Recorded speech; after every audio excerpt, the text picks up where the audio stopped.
such an interesting story. Yeah, that was a big bomb drop when she was like, genitalia mutilation. I was like, whoa! Hi, everyone. Welcome to the second season of the O Collective Just Like You podcast. We are Diana, Winksy, Simona, and Eden, and we love to talk about female intimate wellness. In this season, we interview females from different backgrounds, industries, and life aspirations on sex, intimacy, and relationships. We hope these stories can help you navigate your way through your intimate life and know that we're all just like you. Our guest today is Dini. Dini is a global multi-hyphenate creator for Virtue Worldwide, the agency born from Vice. She's currently based in Bali. Today we talk about female genitalia mutilation, growing up Muslim wearing hijabs, and how she overcame shame to reclaim her power. She loves to raise conversations around sexual wellness on her platform so that everyone, especially women, can feel more connected to their body and achieve pleasure whenever and in any way they want. Hi, Dini. Hi, Dini. Hi, Dini. Hi. Hi, guys. How are you doing? Good. How are you? We all look great, by the way. Good. Good. We tried our best. Where were you before, actually? I thought somewhere in France or in Germany. Sometimes I'm in France, sometimes I'm in Berlin, sometimes I'm in Singapore. Depends. So I travel to shoot videos and advertisings because I work in the ad agency side. Did you try the toys out? Yes, I've been trying it out by myself, with my partner, and it's been really amazing. It's like perfectly fit the part, like it's just there, and you can do it together or by yourself. Did you create it yourself? Do your own research? So we had an entire girls group that we interviewed about what they liked and what they didn't like, and then we went to the factory, made a proposal based on what we got from the interviews. Everything was handpicked through us. The colorway, its packaging is done through our lens of what we want as women, and thankfully it's been well received in the market. So describe your sexual self in 3 words. I think it's probably playful. It's number 1. And then explorative is number 2, because I get bored so easily. And the third one is fluid. Dini, where did you grow up and how did that impacted your view on sex, masturbation, and intimacy? I grew up in Indonesia, Jakarta, and my environment is very religious and very conservative.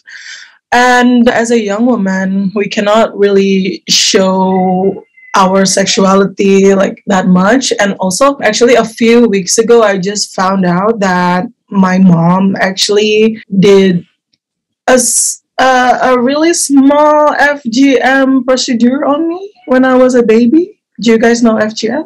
Oh, it's very normal here. Female genitalia mutilation. Female circumcision. She did that on you? Wow. Yeah, when I was a baby. I was working on this project for FGM survivors, and I read that this practice is very common in Indonesia, in Middle East, in Africa, and I just wonder, maybe I should ask my mom, like, if I got that. And she was like, yeah, but it's nothing. The doctor just poke you, and there's just so little blood. And I'm like, what? Oh, wow. What? Wow. Do you think but has that affected you later on? I was wondering about it because sometimes when I was having sex with my partner, I kind of feel like it's a bit hard to find my clit sometimes. So I was like, what's wrong with me? Like, what's happening? And then I asked my mom. One of the reasons that they did FGM is to repress your sexual tendency and make sex less pleasurable for women. So, but this is crazy. Thankfully, I still, I can still feel everything. It's just sometimes it's hard to find. I was reading a very interesting scientific report about if people have less sensory feelings on their clitoris, they actually feel a lot more in other parts, like deeper vaginal sensations. It could be A spot, G spot, O spot. Does that happen to you? I think both vaginal and clitoral works for me. If the clitoral doesn't work and if she hides a bit, I put her in the other spot. So it works for me. Because that's why I love to like explore and try out everything, because if one way doesn't work, I will try the other way. Even if the whole vaginal stimulation doesn't work, maybe I could like try up here or try up here, as long as I feel good or my partner feels good, this kind of thing. I'm so happy to hear that you didn't let that stop you from exploring like your pleasure.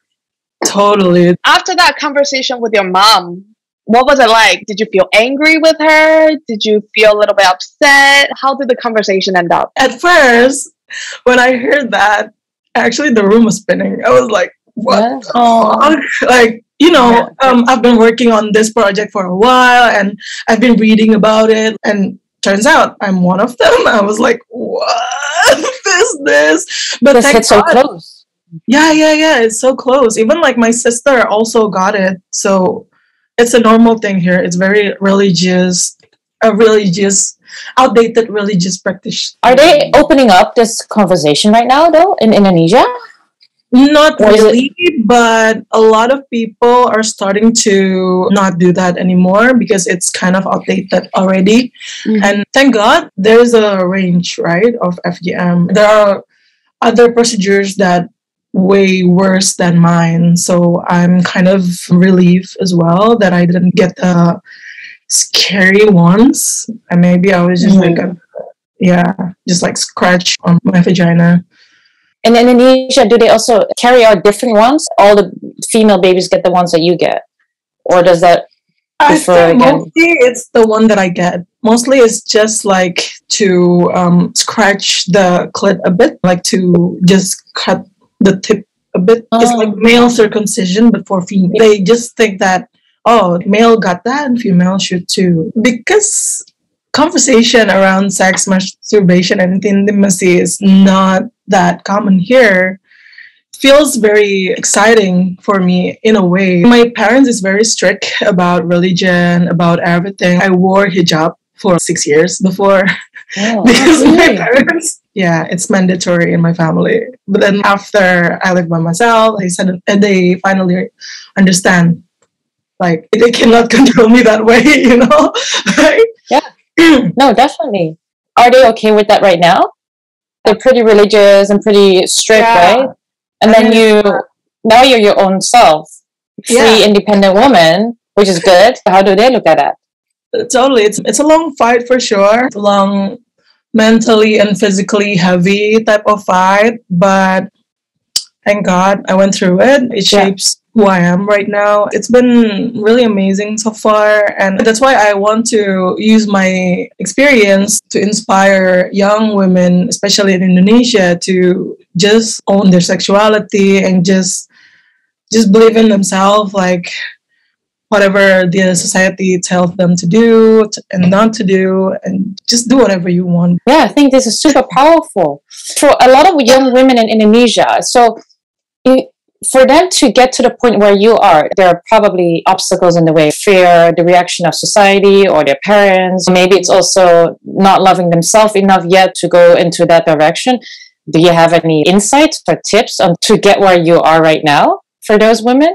I think it took me like 20 years to finally get into that point. I've been wanting to really show who I am since forever, but it's just hard because this is the kind of society that really cares about what other people think. Even like if we do something, my mother will say, what other people will say, like, what if they ask me this, what if they ask me that? But at some point when you reach a certain age, you just cannot continue living for other people. It's your life. You just have this one life, and why don't you just spend it as you want? I got this realization when I turned 25. I was like, oh shit, I'm starting to get old. I cannot do this anymore. I have to change. In Asian culture and more conservative society, that's kind of the thing that women all face. When the four of us came into the O Collective, it was very similar questioning from our parents. But in the end, we're at the age where we are independent women. There's nothing they can really do.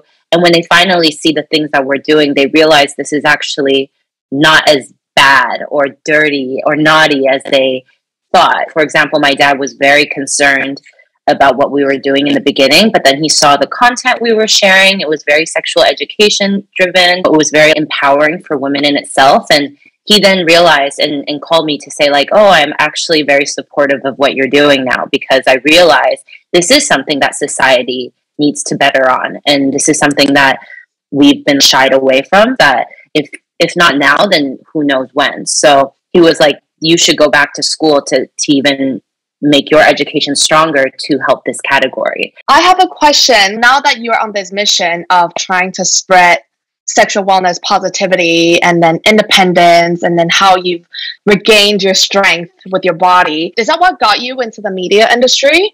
I was actually a fan of my company for a long time before, when I was younger. And I got this opportunity to work for them, and it just happened. And thank God that my vision and the vision of my company is aligned. We did a lot of pieces around sexual wellness. With Vice, from what I see and what I read, they're very open about all topics in the world. Do you also think that has shaped you in a way? Totally. I'm actually very grateful to work here, and I've been with Vice for almost 5 years now. I think it shapes the kind of person that I am right now as well, because I spent most of my 20s growing up at Vice and being surrounded with such open-minded and very welcoming people, and everyone is just super respectful towards each other, and it's such a safe space to work in. Even if you're very into kinks or sex or anything, basically, it's very encouraged to, like, oh yeah, just you do you, and anything that you like, just bring it on the table and we can create something out of it. It's very encouraged to do it. So it's been really fun to grow up here and work together here. Do you also see what the trends are when it comes to sex and intimacy? For instance, you opening up right now as well about your experiences. A couple of years ago, it was harder to do so. Young generation right now, definitely they're very open, and they are way less restricted with the rules compared to the generation before. So they're more outspoken about what they are feeling and their experiences. So I think in the future, the conversation around sex will be more common, but it's going to be independent creators who will lead the conversation. I want to go a little bit back to you. You just mentioned you do have a boyfriend. So you and your boyfriend, do you have a similar point of view on sex, or is it different from each other? Thank God it's similar. If not, I wouldn't date him. I'm kind of seeing someone right now in Bali, and it's been pretty fun. 4 years younger than me, and oh, nice. He's very explorative as energetic in terms of sex and toys with kings and everything. So it's been a very fun ride so far. Oh, right now. Nice. Seems like there's a big trend of lots of women who are independent dating younger men or boys. Oh, really? Yeah. I'm definitely seeing a rising trend in that, and I love it. I love how they're switching the power dynamic. You mentioned that he's more open and explorative and into kinks. Like, what kind of kinks you guys have liked and disliked or explored together? Actually, this relationship is pretty new. So we've just been talking about it. We're thinking about, like, exploring pee play. Like, where you pee on each other? Talking about it, but haven't tried. Oh, it's a golden shower? Do you want to pee on him, or he wants to pee on you? I think he asked me to pee on him. Nice. Interesting. I mean, like, this is not the first time somebody asked me to do it, so I'm like, okay, sure. But actually, years ago, when someone asked me for the first time, I was like, but then, like, oh, I like him, so I do it anyways. It's fine. I think it's nice to hang with somebody where you can explore your boundaries with, and who's not afraid to ask. I think that's pretty good. We are considered old. We're all 30 plus, and I feel my generation, or at least here, they're still like, a little bit of secrecy or feeling ashamed to say certain things. And I feel already with the generation after us that they're more open and more direct about what they want and what they desire when it comes to sex. It feels very different, actually. I used to date someone who's my age or older, and the things that they're into is kind of similar. Always dumb sub type of thing, BDSM, but for the younger ones, it's more diverse. Like the kind of thing that they want to try is super exciting, I think. Are they just less shy about sharing, like, oh, hey, I would love to have a golden shower from you?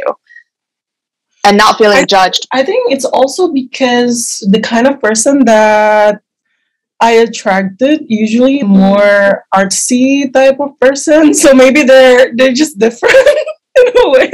Generally, the younger generation are more open, and I think the discussion around sex is not as taboo anymore. So they're just like talking about, oh yeah, yesterday I tried this with my boyfriend and blah, blah, blah, and oh yeah, I did that as well. Maybe you should try this. Da, da, da. So they're just discussing it, and it's a normal conversation, and it's normal to try. The default is not our opposite sex. The default is just to try both. I have a younger sister, and when I have a discussion with her about relationships or intimacy, where I grew up thinking, okay, boys and men, she's like, no, it's a person that I'm attracted to. If their personality or character is something I can vibe with, then there we go. There's no, oh, female or male. It's based on personality. It's based on how you're attracted to each other. And then from there you see. I think that's very liberating as well. I think it's very beautiful. What about for yourself, Dini? Have you dated anyone outside of the normal heterosexual relationship? I haven't, but I'm very open with the idea because I'm attracted with a certain types of women as well, but I haven't found the right one yet. What type of women? Elaborate. Simona's like, is it me? No, I'm very curious. It's just like heteronormative relationship. If you like someone, if you vibe well, it just happens. But yeah, I haven't found the one, but we'll see. Maybe in Bali. With the different generations that you have dated, and then also the location switch that you've made, do you see any different views on sex toys or bringing it into a relationship? Most of them are very open in trying out sex. Even in Indonesia, when I was posting like some of my sex toys, lots of men actually ask, where can I get it? How does it work? I want to buy it for my girlfriend. So I think men are actually very curious about it. What do you think is the biggest misconception about women and sex? That women doesn't feel as horny as men. I think that's really wrong.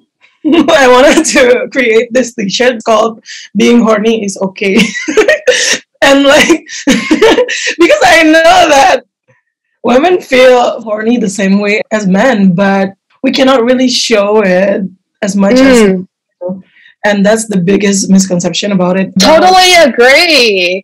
Like we actually made a TikTok video this week about why you should stop calling female nymphos if she is openly expressing that she enjoys sex. If you start framing those negative terms on people, then that's immediately shaming them into a place of like, oh, I shouldn't be doing this. I shouldn't be showing that I enjoy sex. But we enjoy it just as much as men.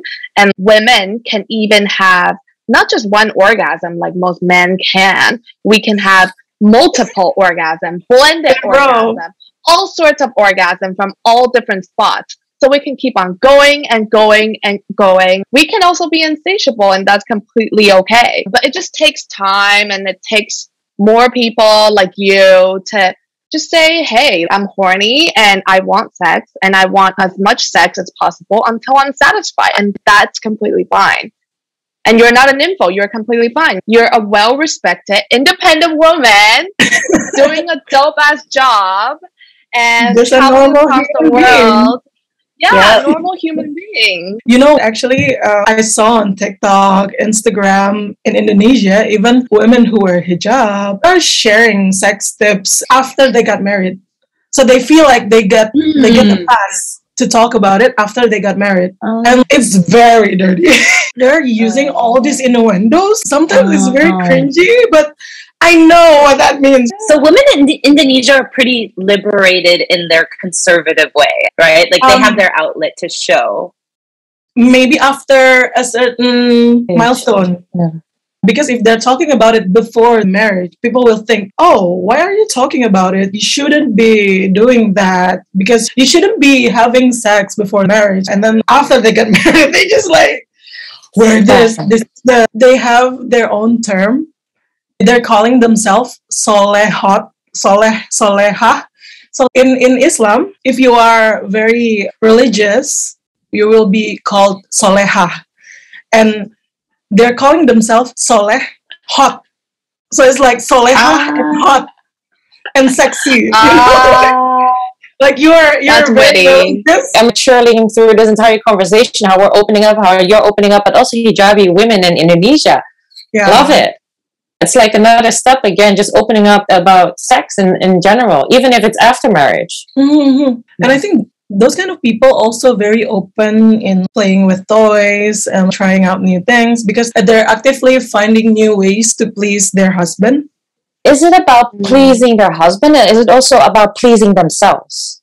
I think both. Maybe they don't really want to admit that they want to please themselves. It's for my husband, but also for me. Yeah, I think another misconception is women don't masturbate as much as men. Maybe like percentage-wise, it's not because it's not as socially acceptable from a cultural standpoint, but women do all the time. A lot, probably more. I think all women should masturbate.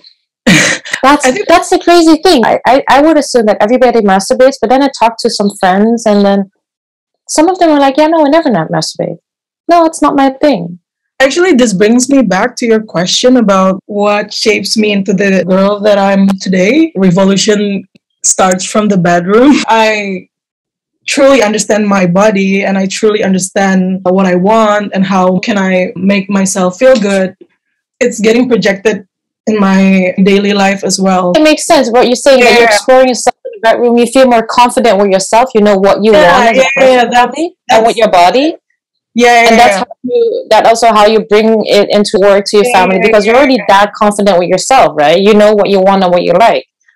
I think that's also what a lot of girls are missing. Like their expectations from society or from your parents or your mom is saying, no, this is not good or that's not good. So when you're young, you just internalize that and you think, okay, what they say, that must be true for me. But then at a later age, you start discovering yourself and you actually start to, oh, maybe this is not for me. And you become more self-confident about it. Yeah, that's exactly it. Thank you so much. I feel the same. No, it starts in the bedroom. It starts with yourself, whether it's masturbation or meditation. It's just getting in tune with yourself. And then as long as you're in tune with yourself and you know what you want and what you like and you're staying true to yourself, then you're your own person in the outer world as well. I love that you said revolution starts from the bedroom. That's such a great quote. That's how we're going to call this podcast. I have one more question. What is the one big lesson that you have, or one big insight or tip for girls like you out there? If you want to frame it to talking to my younger self, is to be okay, not to be the same as other people. You can just follow what you like and just you do you. I think that people need to be reminded of that all the time, because when you're growing up and you're younger and you're so easily influenced by what's around you, of what you should do and what's right, or not even what's right, but what your friends tell you. You should always do what makes you happy, even if it's not popular. Because at the end of the day, like you said, you weren't able to find your true self and happiness until later in the last few years. And along the way, amazing blessings. It seems like a great travel life, a great career, and you've been able to do the things you've wanted to do because you've just chosen to be yourself and do the things you want to do. So you do you. Thank you so much. It's been such a fun